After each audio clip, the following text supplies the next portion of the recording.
Liberty, equality, and fraternity, the slogan of the 1789 French Revolution. This virtual exhibition will analyse the three main principles of 1789 and examine why the revolutionaries did not achieve these principles. I'm going to start this discussion by firstly focusing on liberty.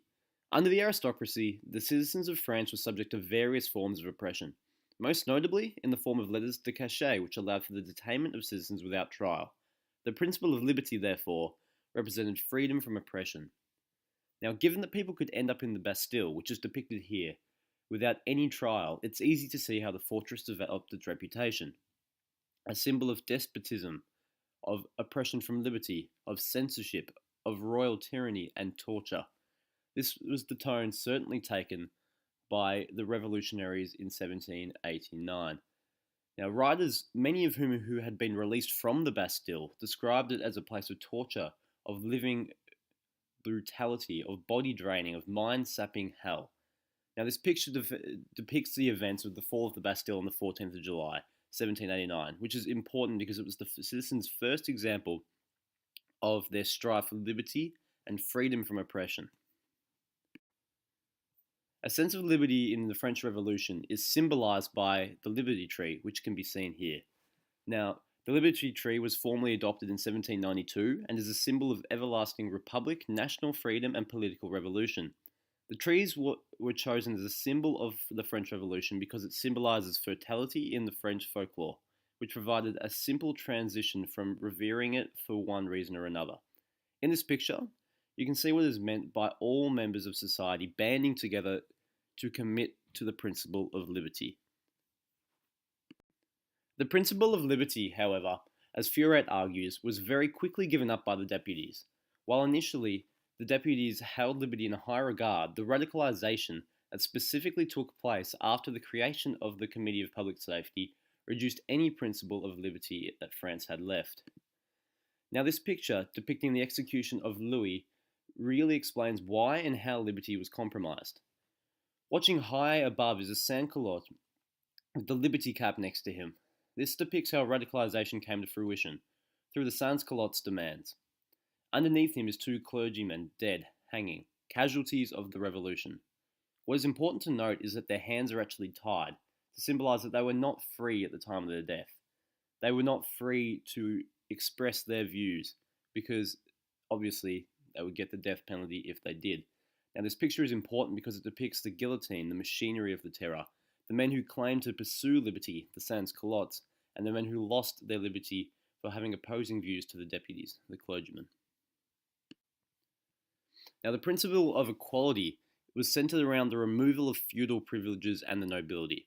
The aristocratic system of tax ensured the wealthiest class in France, the clergy and the nobility, were exempt from tax. Now, this is evident in the photo that we have here, which depicts the clergy, the nobles, and the third estate, the common people, holding up the big ball which symbolizes the monarchy and how heavy it is and the burden that it is on the people.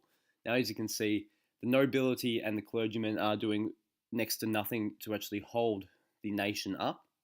It is all on the third estate, and this was the view of pretty much everyone in the third estate. This principle arguably never achieved its goals of equality due to the systematic discrimination in place that allowed the rich to prosper and women not to be associated with these rights. Fitzsimmons identifies that either by neglect or design, women were omitted from the Declaration of Rights, and therefore were by no means equal.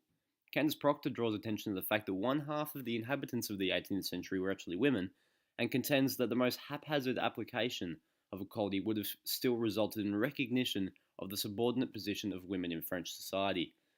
Now, Gupta further explains that with the start of the radical decrees and the terror imposed in 1793, women were further denied the right of assembly, the right to petition, and were formally excluded from the army. Females found wearing pants in the street were arrested, while convents and parish priest classes that had once educated women were destroyed as a result of the radical phase. Now, this picture here displays what I was just talking about then. That women, even under this principle of equality that was meant to be in place, they were easily bound by inequality before the law, the right not to vote, prejudice, and it is clear that equality really was only meant to apply to men. In addition to clear inequality for women, the National Assembly allowed for the continuation of slave trade, which in turn begged the question, are all slaves considered French citizens, and do they have equal rights before the law? The Constitution of 1791 entrenched the idea of active and passive citizens, which further saw a system of inequality. Now it is clear that equality amongst all citizens was never quite achieved, which is what this picture actually intends to show. It shows the three classes coming together, equal before the law, which is shown by the bar. Everyone is on the same level, equal before the law. But as I just talked about, women were not considered equal, were slaves considered equal, men who couldn't afford to pay taxes couldn't vote. There is really not anything in this picture that is correct. Now, the principle of fraternity was an idea associated with the political solidarities and the drawing of political and social boundaries. Now, this can be shown in this picture here, which has the clergyman, the woman in the middle representing the third estate, and the nobility coming together under the liberty cap, the symbol of the revolution, a commitment to one cause. Now, this may have been true initially, as Marcel David argues that the principle of fraternity had a large and confident meaning because almost everyone could be imagined in participating in the community in the early days. Now, he argues that this principle actually succumbed to radicalization after 1792, when fraternity was being used more in a narrow and fearful sense, being defined as an us versus them mentality. Now, during the terror, it is clear that the principle of fraternity did not survive.